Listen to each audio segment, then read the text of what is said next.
Well, good morning, Community Connection family. Good to be here on a Thursday morning. And as you might have guessed, this is not Robert J. Day. Robert, unfortunately, is not feeling well today, so I have the opportunity to host our Community Connection this morning. So please be praying for Robert and some other folks there that are ill today. So today, we have an opportunity, Jacob, to speak to a guest, and we're going to introduce him in just a little bit, but my co-host today is Jacob Vanderbleek. He and I were partnered here just a few weeks ago, so good to be with you again, Jacob. Yeah, I'm glad to be back, and likewise, I am not Claudia Fletcher, and happy not to be here, so. Good to have you, Jacob. Thank you. And as you may remember from a few weeks ago, I asked Taylor Melvin, the Melvinator, whether or not she was going to use the term scintillating as part of her vocabulary. And I'd love to know, Taylor, if you've been able to work that into your regular use as you're speaking with colleagues and such. I believe I've used it once. Just once? Just once. But it's funny, since you've said that word, I've heard it more and more. It's like when someone gets a kind of car and you start seeing their car everywhere. Mm-hmm. But yeah, I used it around a bunch of writer people I know. and Okay. they nodded their heads. So I Okay. think it was a hit. Okay. It is a hit. It is. Scintillating is just a great word. And this is another scintillating edition of Community Connection. So, Jacob, would you introduce our guest for today? Yes, absolutely. So here with us today, we have Aaron Gaston from Thomas Road Baptist Church. And I know you're just saying, like, what is your official role now? Because there's just been some transitions with that lately.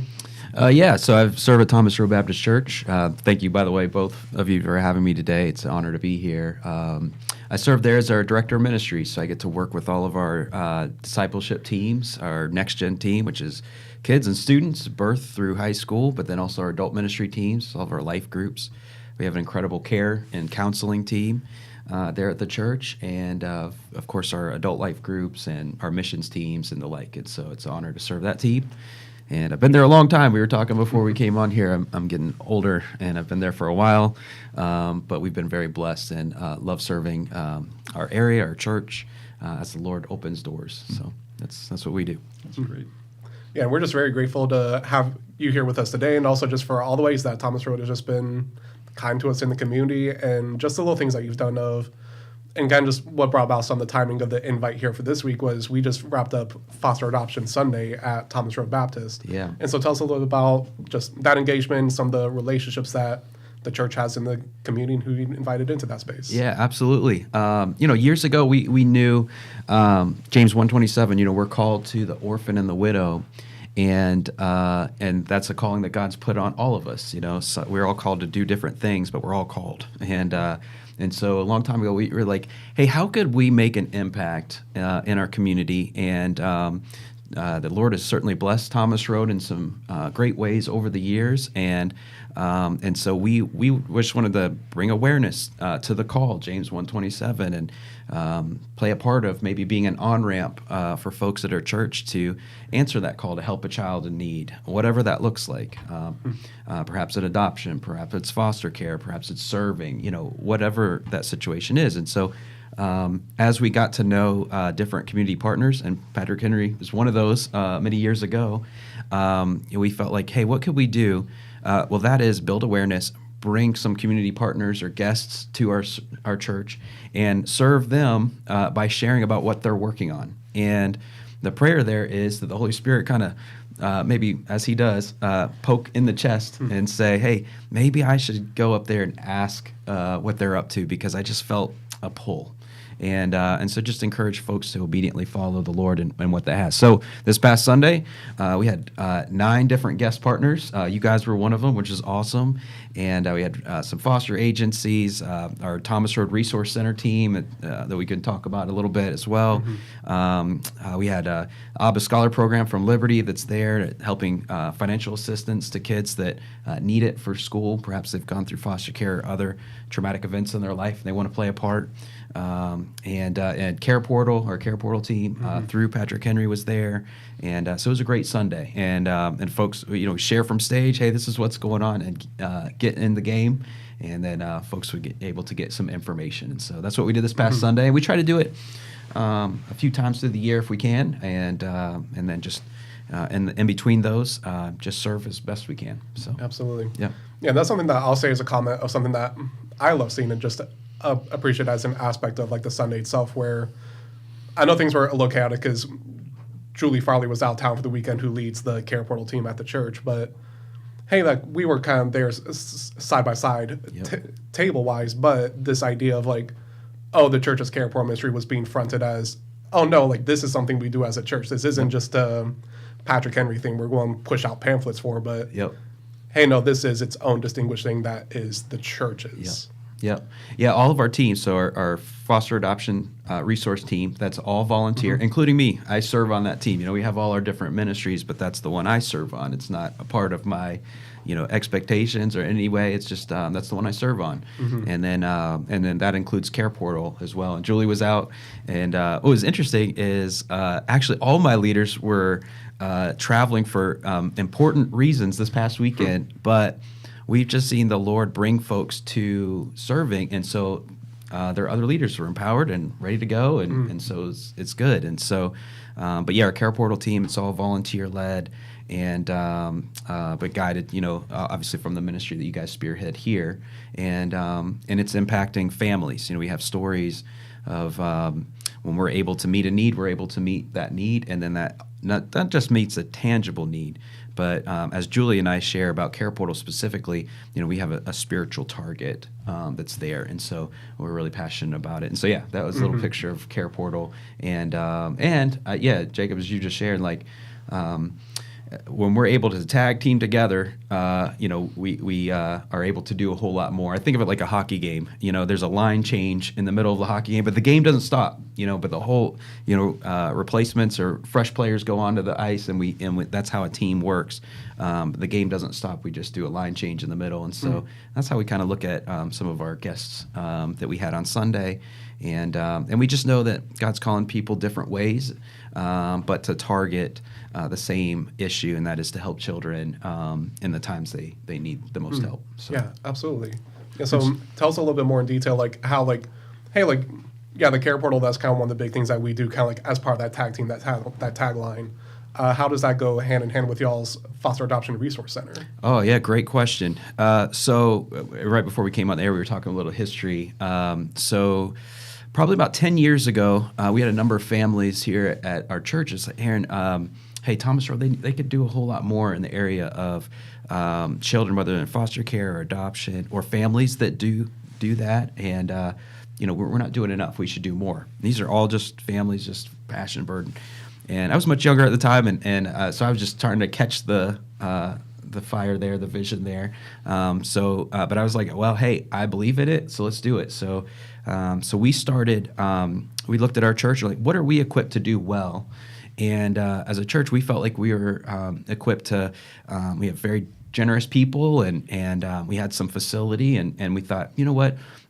We've seen different places where resource closets or centers where we could get donations that are used, but like new condition items, to help serve families. Perhaps they have a child that comes into their house or what have you. And then that's a pathway that which we have a tangible need that's being worked on or presented, but we get to share the cause through that and then build relationship through that. So we started a resource center, which is very much like a store, and it's for free, and families can come in, and maybe they're fostering, they're adopting, they're connected to Care Portal, and I'll talk about the link a little bit more. Perhaps their house, we've had this several times now, a family loses their home, a fire happens, they have absolutely nothing left, and but yet they can come the next day and for free get clothing or toys or supplies to get through the tough time, and so we started that about 6-7 years ago.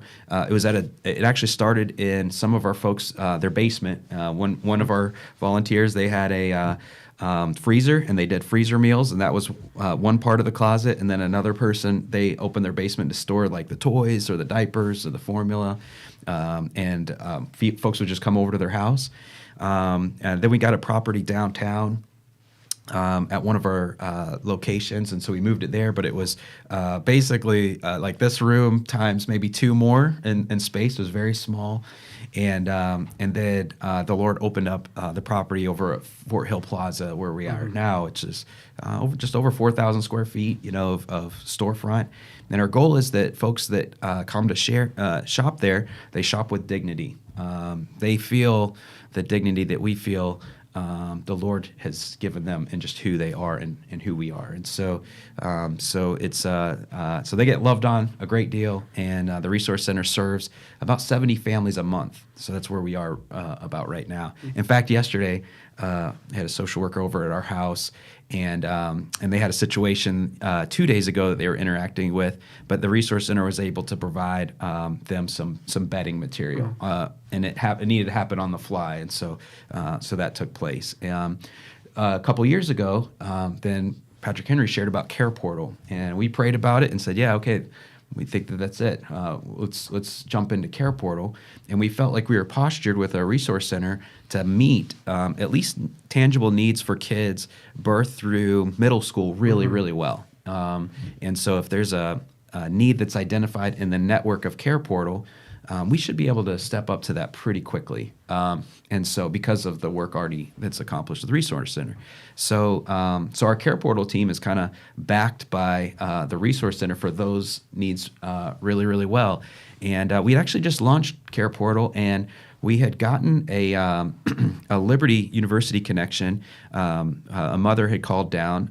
They knew about Thomas Road through LU, and she had a business that kind of sold like estate items. Like she would go to an estate sale, get these items, and then sell them. But she had identified and basically had a whole floor of stuff that she just wanted to donate to the Resource Center. And so sure enough, we said, yeah, we'll do it. So we drove a truck up to Pennsylvania, filled a full box truck, and then brought it back down here to Lynchburg and put it into the Resource Center. When we opened the truck, I wasn't for sure of everything that we'd have, and opened the truck, and I'm like, oh man, there were dressers, and there were bunk beds, and there were all this furniture. Well, that's not normally what we're giving out, and but we had it. The 2 days later, Julie, she gets a need on the Care Portal portal online, and there was a family that needed 2 dressers and a bunk bed, exactly. And so it was kind of that moment where, okay, yep, God, you're calling us to this, and you're going to provide along the way, and you're going to use the connections that He ultimately does sovereignly to do the ministry He's seeking to accomplish. And so we saw it, we opened it up, moved the dressers, like, oh, I don't know if we're going to get rid of the, we're gonna be able to help somebody with that. And then sure enough, 2 days later, it was good. And all through the Care Portal team. And so Julie comes over with her team, they load it up on a truck, deliver it to the family, pray with the family. And so we've been seeing some really cool impacts and stories for the Lord through those ministries. That's so good. And that's so cool where it's like those stories work out of, okay, we have this thing, we don't know if it's going to work out, we don't know how God's going to use it, and yep, there it is. Yeah, He knows before we do, absolutely. And so you were sharing before how Dr. Falwell Sr. had a real heart and passion Yeah. for kids and families. Yeah. Do you want to tell a little more about that? Yeah. Thomas Rowe Baptist Church started in 1956.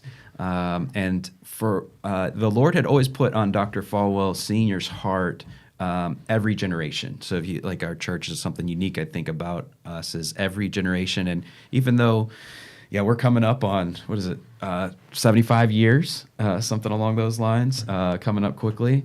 Right. But the church has stayed young through that time, and we've always just been burdened for the next generation, and then specifically through the course of the church history, we are always burdened for the unborn, and we see this issue on the news regularly to this day. And from the start, though, we were passionate, like, no, life is God's. It belongs to Him, and no matter how that happens, it's His, and it's life is sanctified, and it's holy, and it needs to be protected. And so we kind of had a stance on abortion and those types of things, but we wanted to be the hands and feet of the Lord, not just have a statement, but actually do something about it. So in 1982, I started the Liberty Godparent Homes, very similar ministry to Homes of Hope that Patrick Henry does. And so we started the Liberty Godparent Home. And then in 1983, the year after, we started what's now called Family Life Services, and a fully licensed, credentialed adoption agency, domestic adoption agency, home studies, and everything. All because we know, it's a broken world, but positive. The Lord's redemption is always working, and so we want to play a part of that, and so we see that happening, and so that started back in the early '80s, and still going to this day. And as we were talking, Jeff, before, it takes a village on. Sin and brokenness is always there, right? It's always going to be there. So that means our redemptive action also needs to be there until the Lord tarries. So, right. Yeah. In fact, I think, as I heard one pastor say, darkness grows, but God's redemptive plan and goodness grows with it, right? Yeah. And so we get to play a role in that redemptive plan. That's exciting stuff. We're going to have actually a video here that describes how other churches and pastors have engaged in this, similar to Dr. Falwell Sr. Of course, as you know, March of 2020 changed our world. Everything closed down, and people was in the house. We lost a lot of members, and a lot of churches lost a lot of members. Somebody walks out of the back of the church on a Sunday morning and says, "Hey, pray for us." In Bedford, we have 400 plus children in child protective services. To which I said, excuse me, what did you say? It was a ton of bricks to my heart. We're in the forest area, and you think about the idea of forest, and it's like there's just this general idea of affluence, like the people who are here are well off. And literally we're driving a couple miles away from the church, and we're seeing, those needs that are so great. With Care Portal, we're able to access needs in our community that we were previously unaware of. Our church will say the Great Commission, and the Great Commission tells us to go. The Lord, through Care Portal, is teaching our church to implement that. The heartbeat of our church is we want to see the family restored. And this does that in a very practical way to meet that need, to restore those families. Our families, the Care Portal responder families, they're asking us, what are you doing? It gives us an opportunity to talk about what the church is and what it should be doing. I was a little skeptical about one more thing that I would need to try to do as a pastor. Care Portal gives us the opportunity to do something locally, to make a connection with our neighbors, people we know or now know, that goes beyond a transaction. Ministry runs on the rails of relationships, and Care Portal has been that vehicle to give us relationships to people within the community. The families that we're serving care about the other people in their community too and want to contribute back. And then sure, I might have that in my house, or I might be able to help transport a family or take a meal to somebody. So delivering stuff give us an opportunity to share the gospel with people. They're not just meeting the need, they're meeting so much more and establishing relationships with families that are going to cause transformation. It's been really neat to see how those relationships develop just naturally. That's not something that we can plan for and that we can script. It just happens because our people are cognizant and aware of what we have, the talents and giftings that we have in our congregation. It's really cool to see that work. Literally, I need a 2-minute conversation with somebody to tell them about Care Portal to be like, really? Like that exists? The process Care Portal does, they bring us needs, so it takes the burden off of us. And instead of having a critical eyes, we have our eyes to want to help. People are messy. Sit in any group of people and ask them for prayer requests and just listen, and you're gonna hear messy. And we like sheep have gone astray. And so everybody's got stuff that they're dealing with. God is teaching us to go after the broken. And it's not going to be easy all the time, and it might be a little bit messy, but God uses the hard stuff to make us soft so that we can be transformed into the people that He wants us to be. Our desire to co-labor with other like-minded people, to dive into a place that we know that the heart of God is all about. It's exciting for me to stand in front of my congregation on a Sunday morning and say, guess how many needs we've met since we began Care Portal? And they try to guess, and they never guess high enough. I think it's a great blessing and the church's responsibility to be able to say, look, hey, if this is all you need, we've got that. I would say to pastors, don't be afraid that this is going to place a whole extra layer of burden on you. If your core purpose as a congregation is to be focused on what Jesus wants us to do, this is a very practical way to do that. Start small, and if the Lord show you result, continue and go as far as He wants you to go. This brings all of those churches together to say, hey, we're going to partner. So even if you can only do small needs, there are other churches who can come alongside you. So there's so many opportunities to get involved. It just became a no-brainer for us. If you've ever wondered what church should look like, this is what it's like. This is what Jesus would do. This is what we're doing.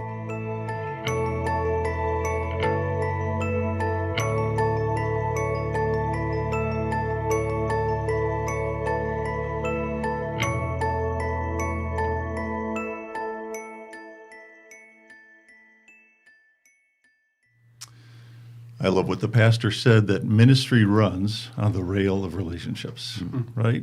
Real ministry is about engaging people relationally. It's not a program. It's about relationships, and that's where the powerful stuff happens in all of our lives, right? Cool stuff happens when we are in relationship with others, even messy relationships, right? Absolutely. And so I was hoping we could maybe turn the story a little bit to your own personal experience, Aaron, and how you got involved in this, and why this is a passion of yours. Sure. Yeah, well, part of it, I mentioned, actually, Patrick Neffy was here many years ago, and there are other folks at our church that wanted to start a ministry, and as you just said, it is about relationships, and that was their heart. The speed of the gospel moves the Holy Spirit in relationships. It's kind of those two things, and so we when we began that ministry, then I started, kind of comparing that even to me and my wife's story, and so partly I would just have a pastor hat on, and all right, this is another ministry we can launch and reach more people, and I kind of kept focus for that. But personally, we were going through a situation that the Lord was taking us through, and I think we just mentioned it on the video.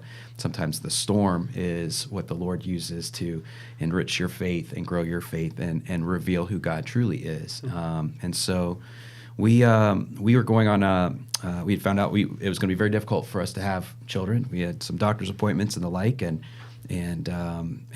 those didn't go our way, that sort of thing. And so we decided, hey, we're going to go. That's okay. We'd love to adopt. That would be great. And I'm sure if there's folks listening here, there's folks that may have had similar backgrounds or stories along the way. And we hadn't considered that before, but now we found ourselves in a situation that, okay, Lord, this is different than I anticipated. And as my wife has said sometimes, just because it might not be my plan A doesn't mean it's not God's plan A. And so we started to go by faith into an adoption journey. We'd like to adopt. And then 2 years or 3 years into that, unexpectedly, we did have a son. His name's Eli. He turns 6 now in April upcoming. And so, but then 2 years, he was 2 years old. And then I found out through actually some prayer and fasting, believe it or not. I went on a fast it was a longer fast. And at the end of that fast, I wasn't feeling very good, and ended up finding out later I had cancer. And so, which I look back now, and if it hadn't been for the Lord kind of calling my heart in a powerful way to do a fast, I would have no idea. And so I was diagnosed with kidney cancer in 2020, and we all remember 2020. That was a crazy year for everybody, but it's definitely one for us. And so because of cancer, that changed everything as far as being a prospective family to adopt. And but the Lord had on my heart and my wife's heart that our family wasn't supposed to be 3. There was one seat at our table for dinner, and you guys, every family kind of feels that from time to time, like the chairs around the table, and we're just supposed to be more here. And so we knew for the time that the Lord has, we are called to serve the next generation. We're called to love young people for the gospel. And my wife's a teacher. She's been a teacher here in Lynchburg City for over a decade. And so that's something the Lord's put on us. And so what next? And many of the folks at our church, they had just kind of given us testimony or different things. My experience even working with Patrick Henry over the years. Hey, there are kids in need, and for a time, maybe we can provide the love that they need in the time that they need it. And so we said, okay, we would like to play a part. We'll become foster parents. And so we did. We selected an agency here in our town and said, hey, we'll be a foster parent.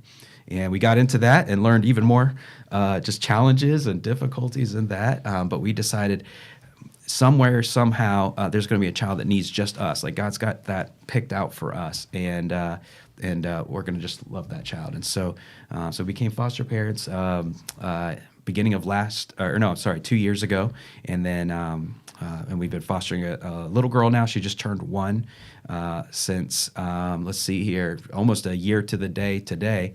Last February, she came to us, and we've been on a journey there. We're not quite sure how it's all going to end, but we feel like adoption's probably in the future with her. And that's the story that Lord's kind of done in our life. Not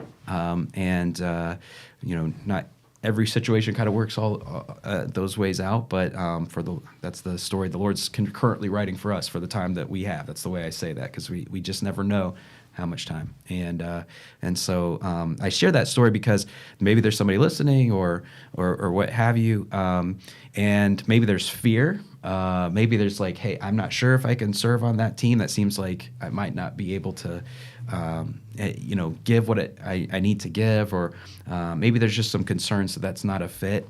My encouragement there is, take steps of obedient daily. And because I promise you this, the Lord wants to do something very, very special as he takes you into the redemptive work that he's doing.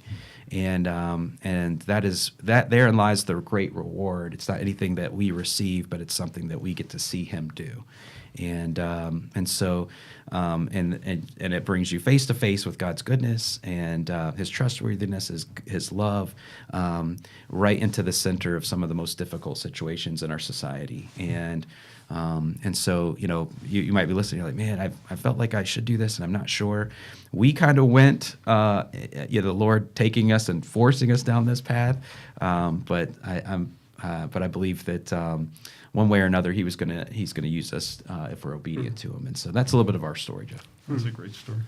Yeah. And then just kind of like a comment about something that you've said now, and then something else that you said before we started this morning.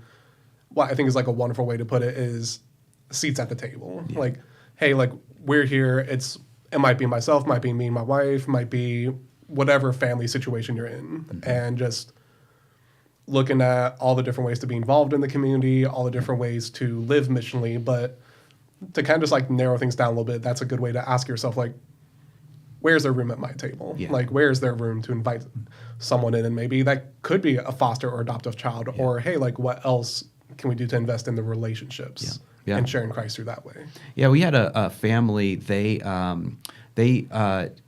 were safe families. We do safe families here. Mm-hmm. They had done safe families, and they kind of encouraged us along the way. And actually, they're one of our leaders for our resource center team. And they've just been a great prayerful support. Which, by the way, side commercial, just having mentor families that have either gone down that journey and just kind of shared their story of their family, such a gift there. So just, mentor families are a great resource, which I think local churches provide, no matter the church. Just God's writing stories all the way that you can kind of learn from and grow from. And so anyway, we had a Safe Families family here, and they had a child with them, and they were going on a vacation down in South Carolina, and they wanted to know if we could provide some respite care for them, because it had been a little while. And we said, absolutely, we'll do it. And so we provided about a half a week of respite care for them while they kind of got a little getaway. And in that, we had the best weekend, just providing respite care. And our son was there. He just had such a blast, showing all his toys and just opening our home to another child. And that kind of was a moment and an experience that kind of drew our heart even closer. And so that might be a step if somebody's listening. It's like, hey, maybe I'm supposed to adopt, maybe I'm supposed to foster. I'm not sure what part I'm supposed to play.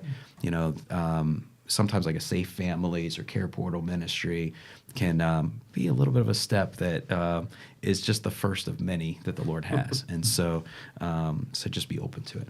Yeah, absolutely. So I'm curious, as a last question here, has there been a moment in the midst of the challenge and maybe the messiness of being a foster parent where you sensed that's God's little hug saying, I got you. Yeah. I'm faithful in the midst of this, again, in the midst of the unknown, the uncertainties. Can you think of a moment for you and your wife? Yeah. Maybe one last story. There's actually several, but so our little girl came to us, and she came to us from the hospital, and so you can fill in gaps there. And in the middle, we just her spirit. She's very happy, very joyful. And our son, he said, she's so happy. She's so happy. Maybe one day if we're able to adopt her, maybe we'd change her name to Joy.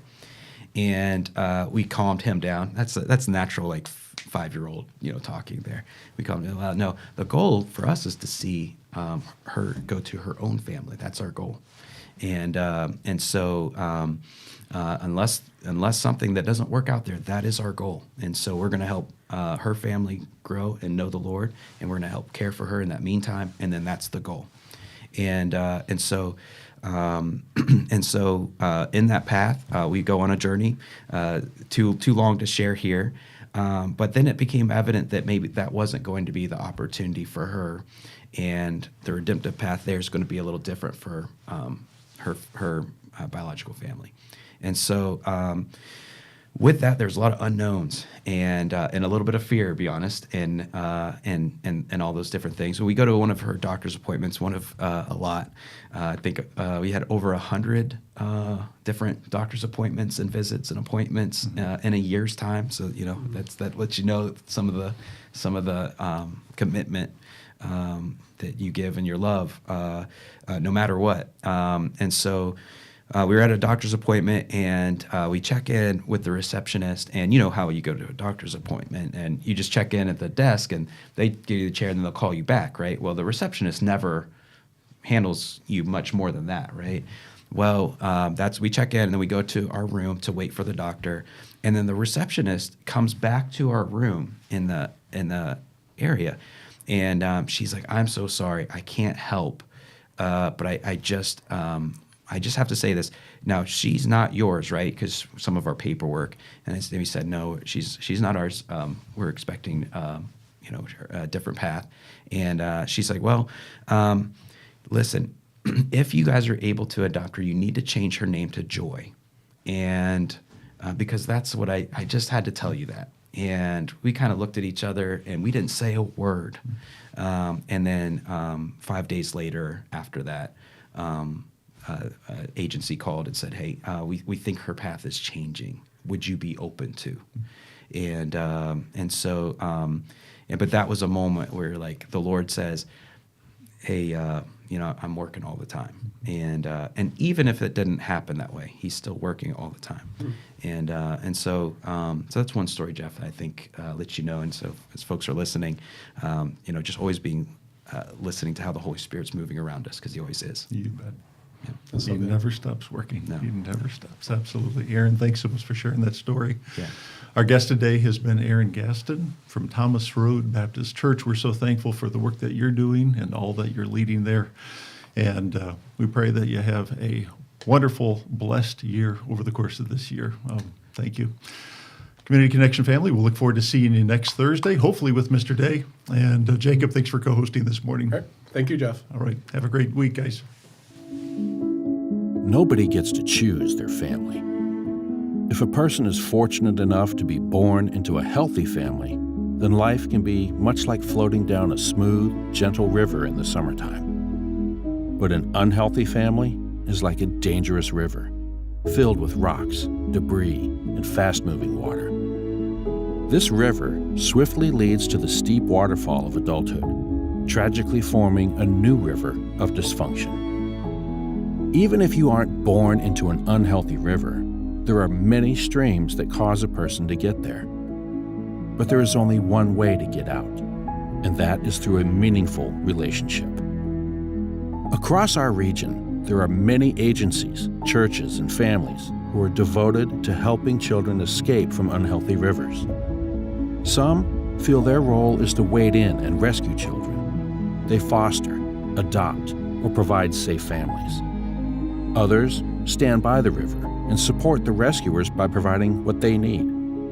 Still, others are upstream and stand in the gap to keep children from ending up in the negative situations. At Patrick Henry Family Services, we see ourselves as having an additional role. We are running up and down the shores of the unhealthy river, screaming, "Can't you see the children in the water? You have to do something." Vision 30 is a 10-year initiative. By 2030, we envision a region where all children are safe in their own family, or with caregivers who are supported by a local faith community. So, where do you stand at the river? Are you upstream, keeping families together and strong by standing in the gap? Are you in the river, directly impacting children? Are you on the shore, providing support for the brave folks who have entered the river? Or are you just passing by without noticing? No matter who you are, come down to the river with us. Let us help you find your place. Not only will lives be changed, but you will never be the same.